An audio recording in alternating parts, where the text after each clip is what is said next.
अस्सलामुअलैकुम dear students. Carbohydrate metabolism का chapter हमने स्टार्ट किया था ह्यूमन मेटाबॉलिज्म मैप के नाम से। तो ह्यूमन मेटाबॉलिज्म मैप में पार्ट 1 हम डिस्कस कर चुके हैं और जो पार्ट 1 था वो था मेटाबॉलिज्म ऑफ कार्बोहाइड्रेट्स। ठीक है, इसमें हमने ये पढ़ा था कि ग्लूकोज का जो मॉलिक्यूल है ये, ठीक है, ये जो ग्लूकोज का मॉलिक्यूल है इसका मुख्तलिफ़ पाथवेज़ के साथ क्या ताल्लुक़ है और कहाँ कहाँ पर इसका ताल्लुक़ बन रहा है। ठीक है, फिर ग्लूकोज का जिन जिन पाथवेज़ के साथ ताल्लुक़ बन रहा था उन पाथवेज़ को हमने सिंपली जो है थोड़ा सा डिस्कस भी कर लिया था। ठीक है, उन पाथवेज़ को हमने सिंपली थोड़ा सा डिस्कस भी कर लिया था, जिसमें ग्लाइकोलाइसिस था, ये पहला वाला। ठीक है, फिर सिट्रिक एसिड साइकिल और ग्लूकोनियोजेनेसिस, ग्लाइकोजेनेसिस, ग्लाइकोजिनोलाइसिस, उसके अलावा फिर hexose monophosphate shunt, uronic acid pathway, galactose metabolism, fructose metabolism, इसके अलावा अमाइनो शुगर्स एंड म्यूकोपॉलीसैकेराइड्स। ठीक है, ये सारा हम पढ़ चुके हैं।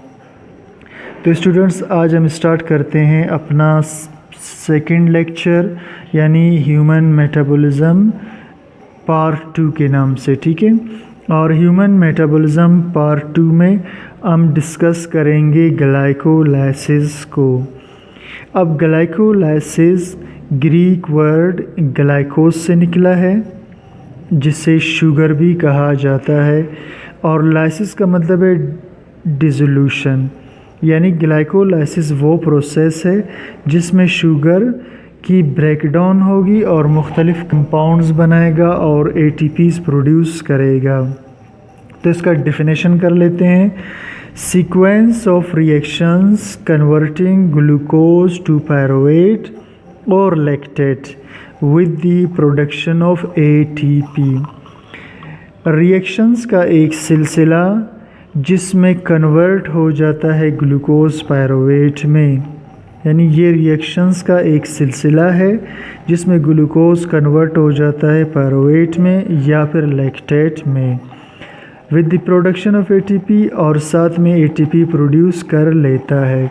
अब ग्लाइकोलाइसिस दो किस्म का हो सकता है। ठीक है, या तो एरोबिक होगा, एरोबिक का मतलब ये है कि ऑक्सीजन की मौजूदगी में ग्लाइकोलाइसिस होगा, या फिर ये एन एरोबिक हो सकता है, एन एरोबिक में एब्सेंस ऑफ ऑक्सीजन होगा। ठीक है, इसमें क्या होगा, एब्सेंस ऑफ ऑक्सीजन। अगर एरोबिक ग्लाइकोलाइसिस चले यानी ऑक्सीजन की मौजूदगी में ग्लूकोज की ऑक्सीडेशन हो तो pyruvate will be and product, तो आखिर में आपको पायरुवेट मिलेगा। और अगर एन एरोबिक ग्लाइकोलाइसिस हो यानी ऑक्सीजन की मिकदार कम हो या ऑक्सीजन अवेलेबल ना हो तो फिर ग्लूकोज के ब्रेकडाउन से आखिर में आपको लैक्टेट मिलेगा। Lactate will be the end product of glycolysis. ठीक, ऑक्सीजन की मौजूदगी में ग्लाइकोलाइसिस होगा तो आखिर में पायरुवेट बन जाएगा। ऑक्सीजन की गैर मौजूदगी में अगर ग्लाइकोलाइसिस होगा तो आखिर में क्या मिलेगा आपको, लैक्टेट। ठीक हो गया यहाँ तक।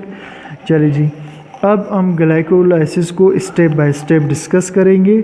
उससे पहले ये हम एक नोट देख लेते हैं। ठीक है, ग्लाइकोलाइसिस प्रोवाइड्स ATP इन टिश्यूज़ लैकिंग माइटोकॉन्ड्रिया, यानी ग्लाइकोलाइसिस ATP प्रोवाइड करता है उन टिश्यूज़ को भी जिनमें माइटोकॉन्ड्रिया नहीं होते, जैसे एरिथ्रोसाइट्स, हमारे रेड ब्लड सेल्स, उनमें माइटोकॉन्ड्रिया नहीं है और वहाँ पर ग्लाइकोलाइसिस के ज़रिए से ही एनर्जी पैदा होती है। ठीक है, और इसी तरह कॉर्निया जो आँख का जो है अंदर एक हिस्सा है, ठीक है, इसी तरह आँख का जो लेंस है, इन सब में माइटोकॉन्ड्रिया नहीं होता, तो इसमें ग्लाइकोलाइसिस ही एनर्जी प्रोड्यूस करता है ATP की शक्ल में।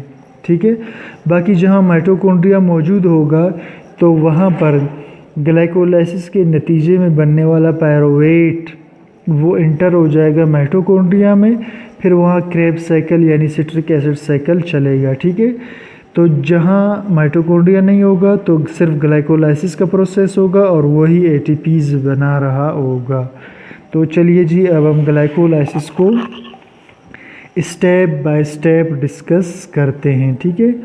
तो ग्लाइकोलाइसिस का सबसे पहला स्टेप और सबसे जो इम्पोर्टेंट स्टेप है वो है, ठीक है, कि सबसे पहले यहाँ हम लेते हैं ग्लूकोज का मॉलिक्यूल, ठीक है।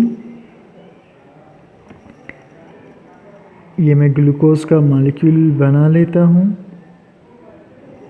हम कोशिश करेंगे स्टूडेंट्स कि इसको आहिस्ता आहिस्ता पढ़ें और बिल्कुल अच्छी तरह से स्टेप बाय स्टेप इसको हम पूरा सीख लें, ठीक है। तो ग्लूकोज का स्ट्रक्चर अब ड्रा तो करना पड़ेगा पूरा, ठीक है, और इसमें काफ़ी टाइम लग रहा होता है स्ट्रक्चर्स ड्रा करने में, ठीक है। तो ये हुआ ग्लूकोज का स्ट्रक्चर CH2OH, ठीक है, ये है ग्लूकोज, ठीक है। तो ग्लाइकोलाइसिस जो है वो स्टार्ट होगा ग्लूकोज के मॉलिक्यूल से। अब ग्लूकोज के मॉलिक्यूल से जब ग्लाइकोलाइसिस स्टार्ट होगा तो सबसे पहले होगा क्या कि जो ग्लूकोज का मॉलिक्यूल है, ठीक है, वो कन्वर्ट हो जाएगा ग्लूकोज 6 फास्फेट में। ग्लूकोज का मॉलिक्यूल क्या होगा, ये कन्वर्ट हो जाएगा ग्लूकोज 6 फास्फेट में, ठीक है। ये ग्लूकोज का HOH, ये HOH, OHH। अब आप देख रहे हैं यहाँ पर कोई भी चेंजिंग नहीं आया, ठीक है। अच्छा जी, ये था CH2O। पहले आप देख लीजिए यहाँ पर CH2O के बाद, ठीक है, आपको ये चीज़ मिल रहा था हाइड्रोक्साइल ग्रुप, ठीक है। अब इस हाइड्रोक्साइल ग्रुप में से ये जो H है ये निकल जाएगा, हाइड्रोक्साइल का H निकल जाएगा, इसकी जगह यहाँ पर लग जाएगा फॉस्फेट, ठीक है। इसकी जगह क्या लग जाएगा, फॉस्फेट। तो चूँकि कार्बन नंबर 6 पर, ठीक है, ग्लूकोज के कार्बन 6 पर फॉस्फेट लग गया, इसलिए अब इसका नाम होगा ग्लूकोज 6 फॉस्फेट। क्या नाम होगा इसका, ग्लूकोज 6 फॉस्फेट। क्या नाम होगा इसका, ग्लूकोज 6 फॉस्फेट। ये पहला स्टेप था जिसमें ग्लूकोज कन्वर्ट हो जाता है किस में, ग्लूकोज 6 फॉस्फेट में, ठीक। चलिए जी, सेकंड स्टेप की तरफ चलते हैं। अब सेकंड स्टेप में हम इसके एंजाइम्स वगैरह बाद में डिस्कस करेंगे, ठीक है। पहले हम सिर्फ स्ट्रक्चर्स डिस्कस करेंगे जो बन रहे हों।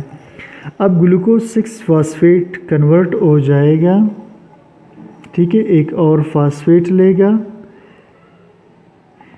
ठीक है, ये एक और फॉस्फेट लेगा और ये कन्वर्ट हो जाएगा, ग्लूकोज 6 फॉस्फेट अपने आइसोमर में कन्वर्ट होगा, ठीक है, फ्रुक्टोज 6 फॉस्फेट के अंदर, ठीक है। तो ये स्ट्रक्चर मैं रिमूव कर लेता हूँ, इसने फ्रुक्टोज बनना है, ठीक है।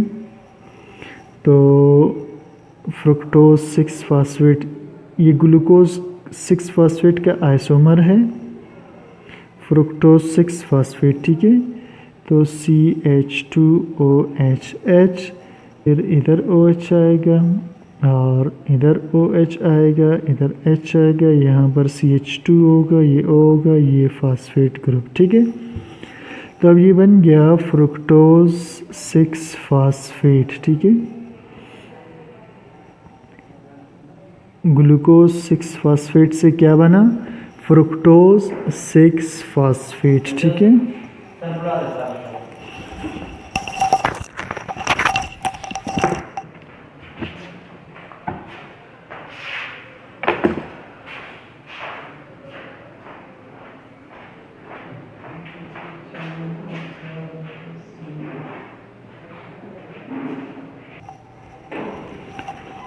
अच्छा, फ्रुक्टोज 6 फॉस्फेट बन जाएगा, ठीक है।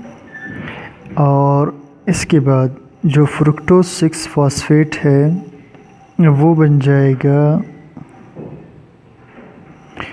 Fructose 1,6 biphosphate. ठीक है, ये क्या बन जाएगा, फ्रुक्टोज 1,6 बाईफॉस्फेट। ठीक है, या हम इसे कहते हैं बिसफॉस्फेट। ठीक है, तो ये जो पहला कार्बन था फ्रुक्टोज का, ठीक है, यहाँ पर भी अब एक फॉस्फेट ग्रुप आकर के लग जाएगा। ठीक है, ये वाला। और बाकी इसके आइटम्स इसी तरह रहेंगे फ्रुक्टोज के। ठीक है, और यहाँ पर ये जो छठा कार्बन था, ठीक है, इस पे ऑलरेडी एक फॉस्फेट ग्रुप मौजूद था। ठीक है, तो यहाँ पर एक और फॉस्फेट ग्रुप ऐड हुआ इस जगह। ठीक है, यहाँ पर एक और फॉस्फेट ग्रुप ऐड हुआ। अब ये जो फॉस्फेट ग्रुप ऐड हुआ ये कहाँ से आया, ठीक है, ये ATP से आया। ठीक है, adenosine triphosphate, adenosine triphosphate.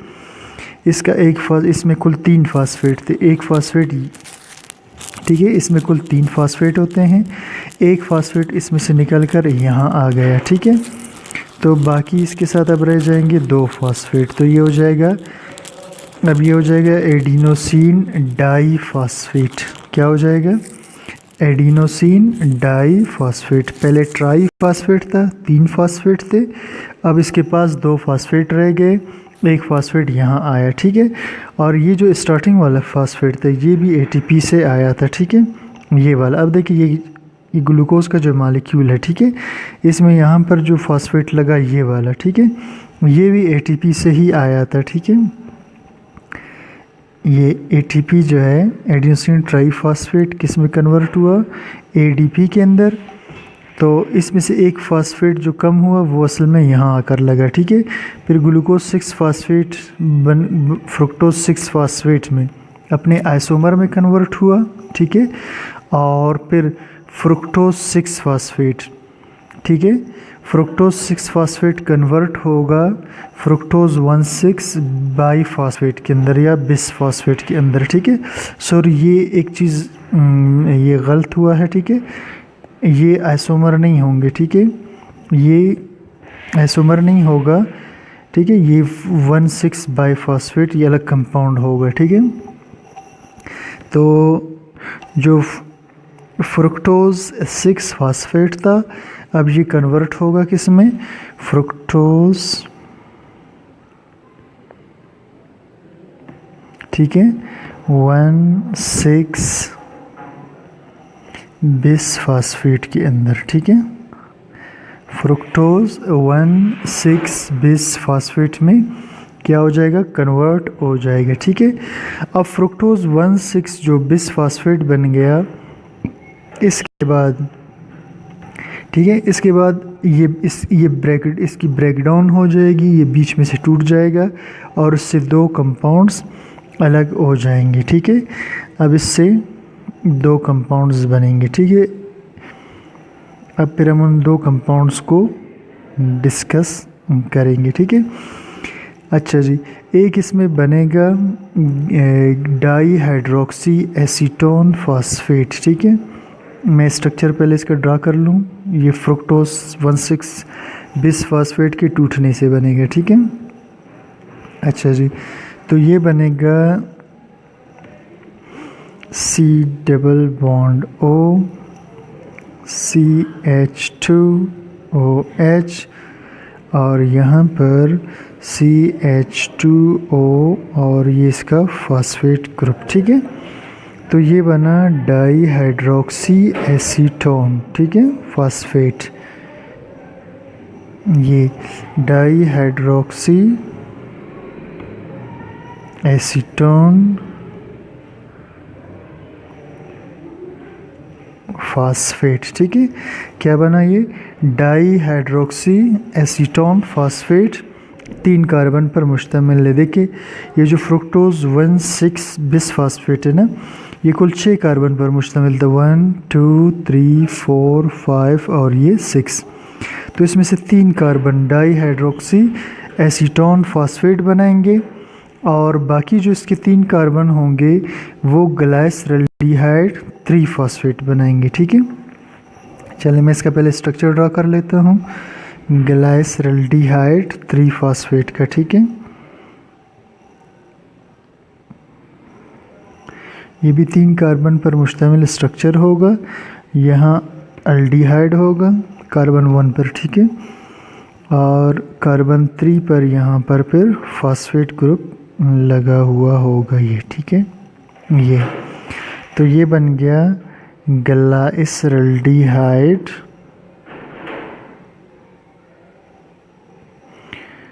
3 phosphate, क्योंकि कार्बन 3 पर फॉस्फेट ग्रुप लगा हुआ है, ठीक है। ये बन गया ग्लाइसरल्डिहाइड 3 फॉस्फेट, ठीक है। तो फ्रुक्टोज 1,6 बिस फॉस्फेट की टूटने से 3 कार्बन के 2 कंपाउंड बन जाएंगे, एक डाईहाइड्रोक्सी एसीटोन फॉस्फेट और दूसरा ग्लाइसरल्डिहाइड 3 फॉस्फेट। अब इसमें ये भी ज़हन में आपने रखना है कि ये जो दोनों कंपाउंड्स हैं ये आपस में आइसोमर्स हैं, ठीक है। ये दोनों कंपाउंड आपस में क्या हैं? आइसोमर्स हैं, ठीक है। और ये जो डाईहाइड्रोक्सी एसीटोन फॉस्फेट है, बेसिकली ग्लाइकोलाइसिस में ये भी कन्वर्ट हो जाता है ग्लाइसरल्डिहाइड 3 फॉस्फेट में। ये बात आप नोट कर लें कि ये जो डाईहाइड्रोक्सी एसीटोन फॉस्फेट है, ठीक है, ये ग्लाइकोलाइसिस में आगे नहीं चलता, बल्कि ये भी कन्वर्ट हो जाता है ग्लाइसरल्डिहाइड 3 फॉस्फेट में। तो इट मीन्स ग्लाइकोलाइसिस में हमें 2 ग्लाइसरल्डिहाइड 3 फॉस्फेट मिल रहे होते हैं, जिसकी वजह से 2 पायरुवेट के मॉलिक्यूल बन रहे होते हैं। तो ये दोनों आपस में आइसोमर्स हैं और डाइऑक्सी एसीटोन फॉस्फेट हमेशा कन्वर्ट हो जाता है ग्लाइसरल्डिहाइड 3 फॉस्फेट में।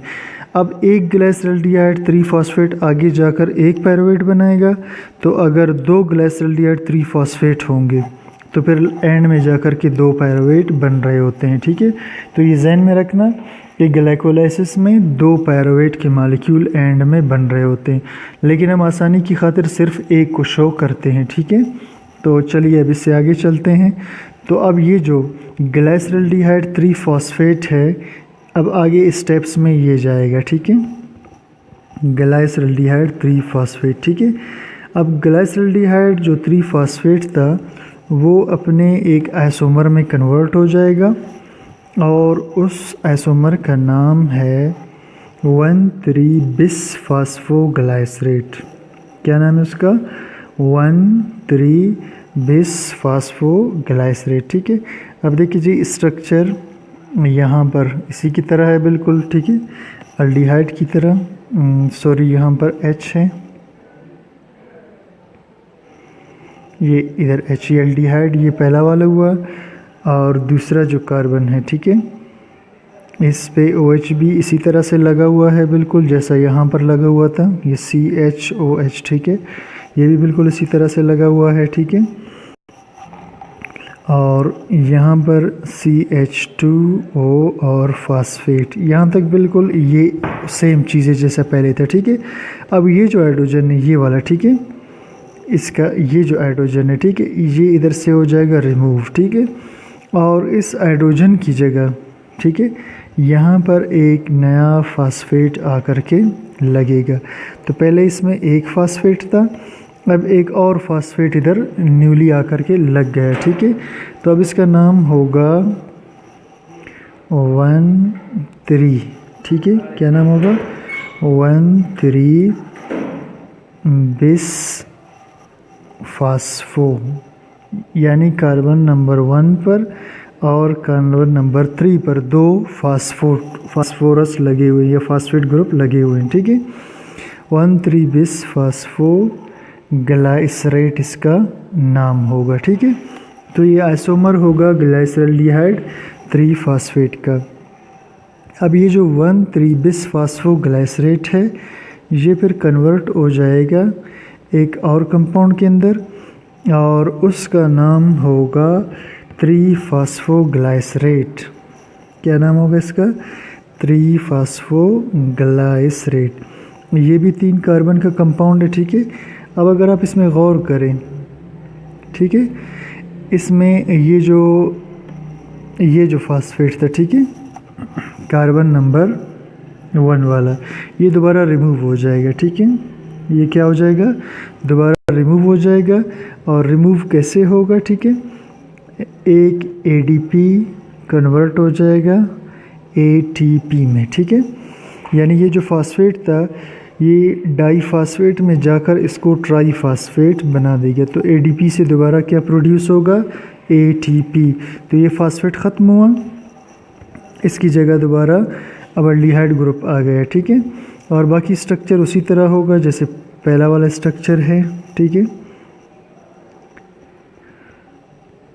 ये ठीक है, और इसका नाम होगा 3-फॉस्फोग्लाइसरेट। ठीक है, क्या नाम होगा इसका, 3-फॉस्फोग्लाइसरेट। ठीक है, अब ये जो 3-फॉस्फोग्लाइसरेट है ये अपने एक आइसोमर में दोबारा कन्वर्ट हो जाएगा। ठीक है,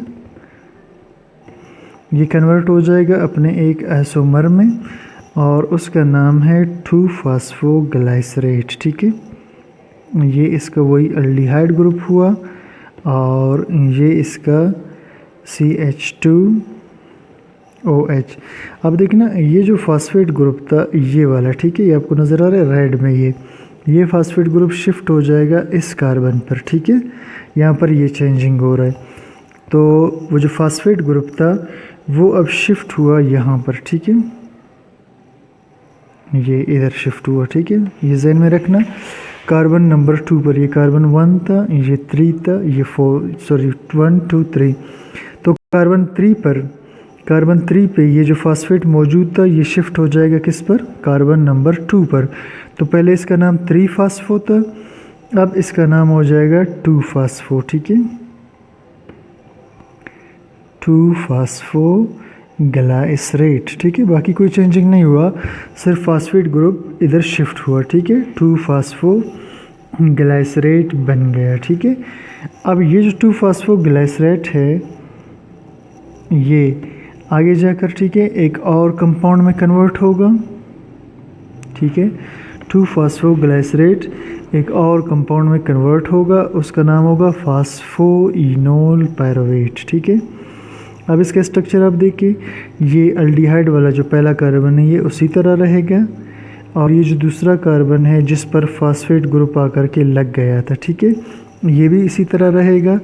अलबत्ता ये जो कार्बन था, ठीक है, ये वाला, यहाँ पर चेंजिंग आ जाएगा। ठीक है, ये इधर CH2 आकर के लग जाएगा। ठीक है, तो ये जो इसका H है ये ख़त्म हो जाएगा। ठीक है, दोबारा गौर से देखिए। ठीक है, यहाँ पर ये ठीक है, यहाँ पर डबल बॉन्ड बन जाएगा। ठीक है, तो इसे हम कहते हैं फास्फोइनोल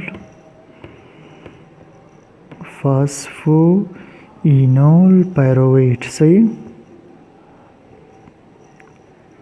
क्या कहते हैं इसे, फास्फोइनोल पायरुवेट। ठीक है, क्या कहेंगे इसे, फास्फोइनोल पायरुवेट।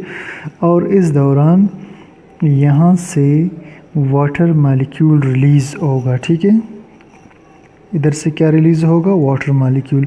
और ये वाटर मॉलिक्यूल निकला कहाँ से, अब इसको आप लोग नोट कर लें। ठीक है, अब देखना ये जो OH है, ठीक है, ये निकला और इसके साथ ये वाला जो H है ये निकला। ठीक है, तो ये OH और H, ये वाला OH और H ये वाटर मॉलिक्यूल बनकर रिलीज़ हो गए। तो यहाँ CH2 रह गया, इसने यहाँ पर क्या बना दिया, डबल बॉन्ड बना दिया। ठीक है, तो ये बन गया फास्फोइनोल पायरुवेट। ठीक है, चलिए जी इससे आगे चलते हैं फास्फोइनोल पायरुवेट से। और ये भी जहन में रखना, ठीक है, कि जो फास्फोइनोल पायरुवेट है ये 2-फॉस्फोग्लाइसरेट का आइसोमर है। दोबारा सुने, फास्फोइनोल पायरुवेट 2-फॉस्फोग्लाइसरेट का आइसोमर है। और क्यों आइसोमर है, क्योंकि पानी आपने निकाल दिया तो फास्फोइनोल पायरुवेट बन गया।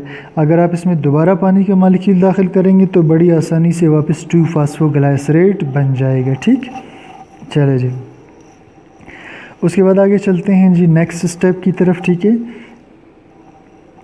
नेक्स्ट स्टेप में एक अब फाइनली जो है पायरोवेट बन जाएगा। ठीक है, फास्फोइनोल पायरोवेट से क्या बन जाएगा जी?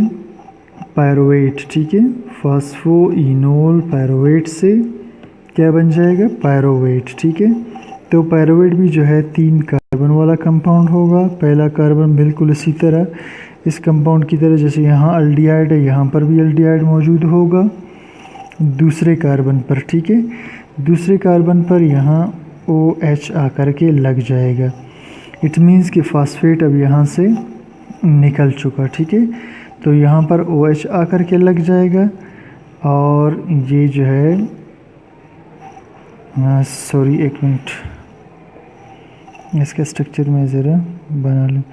तो यहाँ पर वही इसमें पायरोवेट में यहाँ पर यही एल्डिहाइड ग्रुप मौजूद होगा।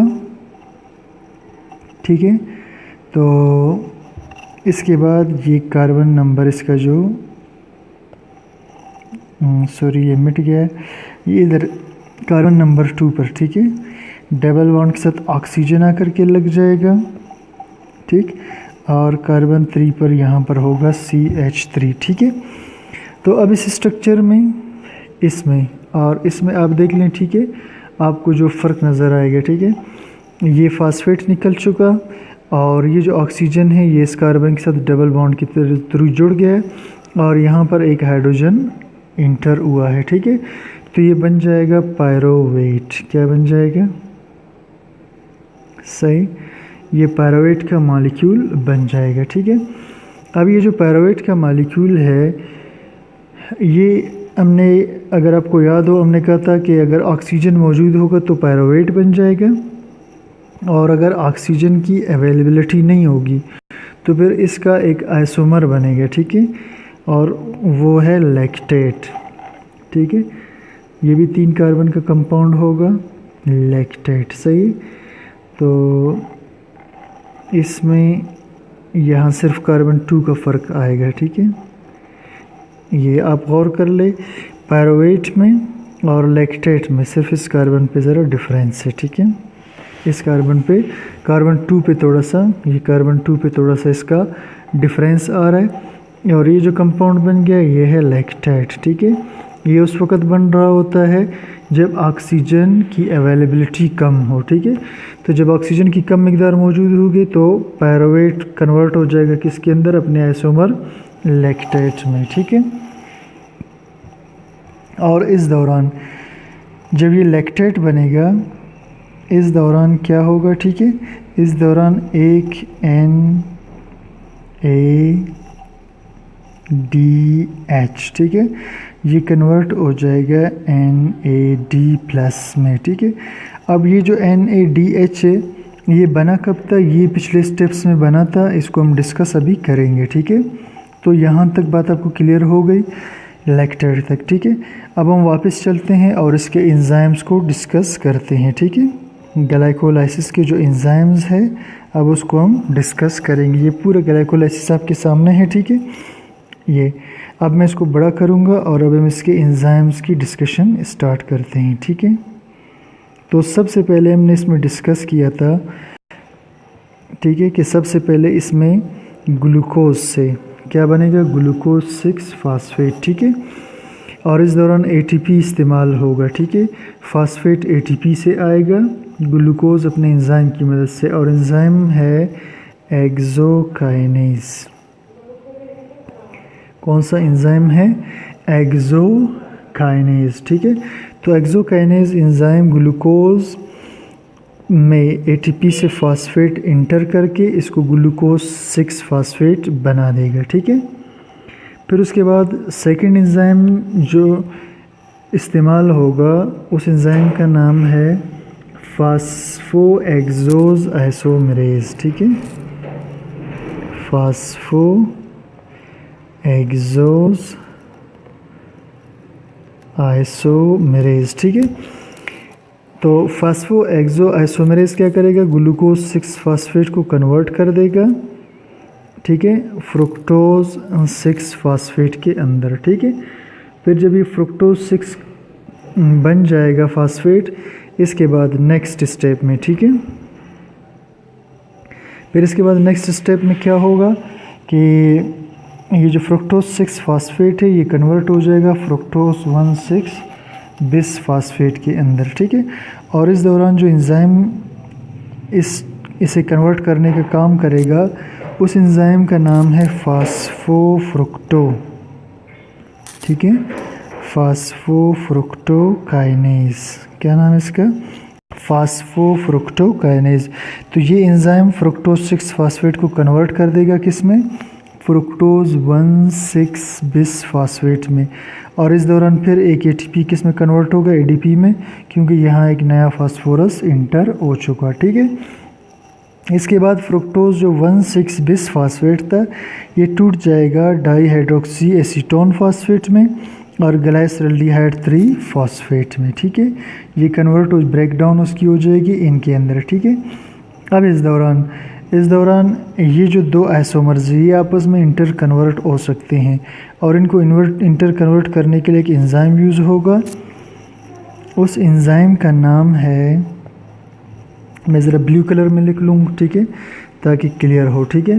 तो उस एंजाइम का नाम है ट्रायोज फास्फोआइसोमेरेज। क्या नाम है इसका?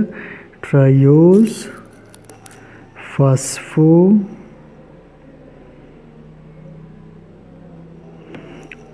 आइसोमेरेज, ठीक है।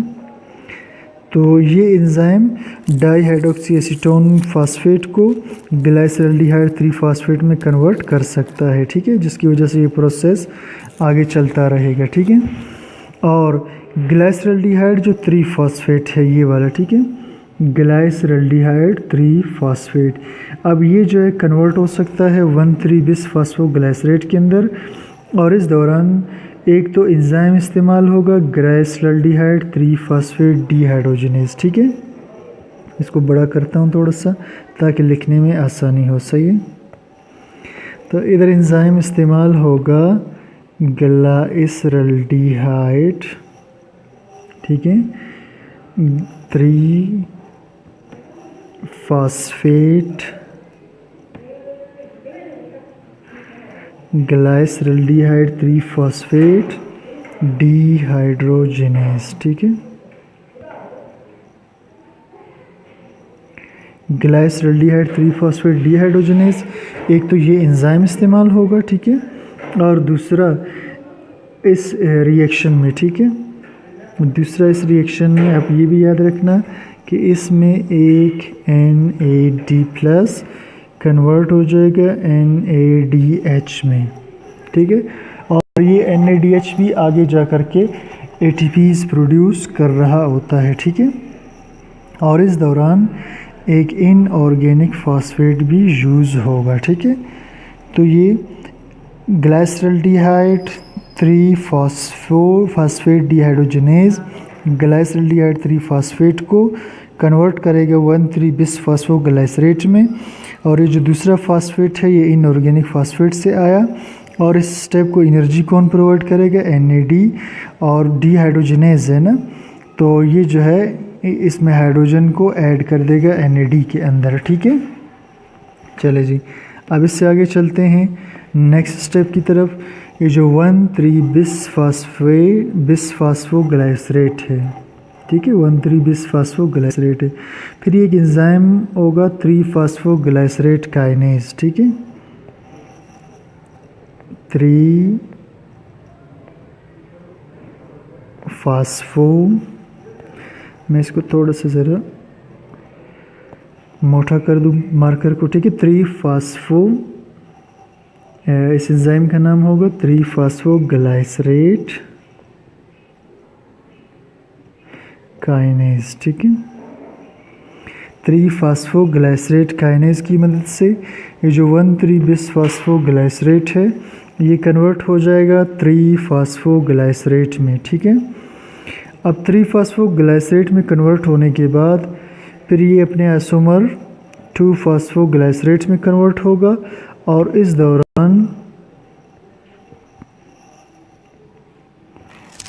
तो 3 फास्फो जो ग्लाइसरेट है ये कन्वर्ट होगा 2 फास्फोग्लाइसरेट में। और अब यहाँ पर जो एंजाइम इस्तेमाल होगा उसका नाम है फास्फो ठीक है, ग्लाइसरेट, फास्फोग्लाइसरेट म्यूटेज। ठीक है, तो ये 3-फास्फोग्लाइसरेट को चेंज कर देगा किस में, 2-फास्फोग्लाइसरेट में। ठीक है, और जो 2-फास्फोग्लाइसरेट है वो कन्वर्ट हो जाएगा फास्फोइनोल पायरोवेट में इनोलेज एंजाइम के ज़रिए। ठीक है, इनोलेज एंजाइम के ज़रिए, और इस दौरान वाटर मॉलिक्यूल भी रिलीज़ होगा, और जो फास्फोइनोल पायरोवेट है वो कन्वर्ट हो जाएगा किस में, पायरोवेट में। ठीक है, और यहाँ पर जो एंजाइम इस्तेमाल होगा वो है पायरोवेट काइनेज। ठीक है, पायरोवेट काइनेज। तो पायरोवेट काइनेज फास्फोइनोल पायरोवेट को कन्वर्ट कर देगा पायरोवेट में, और पायरोवेट जब अपना आइसोमर बनाएगा लैक्टेट, उस दौरान जो एंजाइम इस्तेमाल होगा वो होगा लैक्टेट डीहाइड्रोजनेज। क्या नाम होगा एंजाइम का, लैक्टेट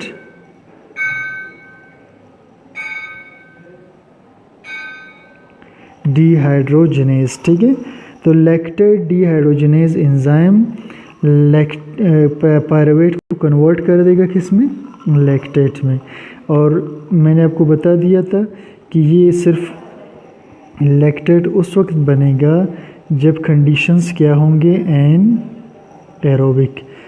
और एन एरोबिक कंडीशन उस वक्त भी होंगे जब कोई बहुत सख्त एक्सरसाइज कर रहा हो, ठीक है, बहुत ज़्यादा हैवी एक्सरसाइज कर रहा हो, मस्कुलर एक्सरसाइज कर रहा हो, तो अगर उसको एकदम बहुत ज़्यादा ऑक्सीजन नहीं मिला तो उसके मसल्स में लैक्टेट स्टोर होना शुरू हो जाएगा। ठीक है, तो यहाँ तक मेरे ख्याल ये टॉपिक काफ़ी जो है लंबा हो चुका ग्लाइकोलाइसिस का। अगरचे इसमें कुछ चीज़ें और भी डिस्कस करनी है, लेकिन मैं फिर उसको एक नेक्स्ट लेक्चर बनाकर वहाँ पर आपको समझा दूँगा। ठीक है, कुछ पॉइंट्स इसके रह गए ग्लाइकोलाइसिस के, वो नेक्स्ट लेक्चर में मैं आपको समझा दूँगा। और यहाँ तक ये ग्लाइकोलाइसिस का जो हमारा टॉपिक था वो ख़त्म हो गया। तो स्टूडेंट्स, कोई चीज़ अगर समझ में नहीं आया हो तो काइंडली मुझे जो है कमेंट सेक्शन में ज़रूर बताइएगा।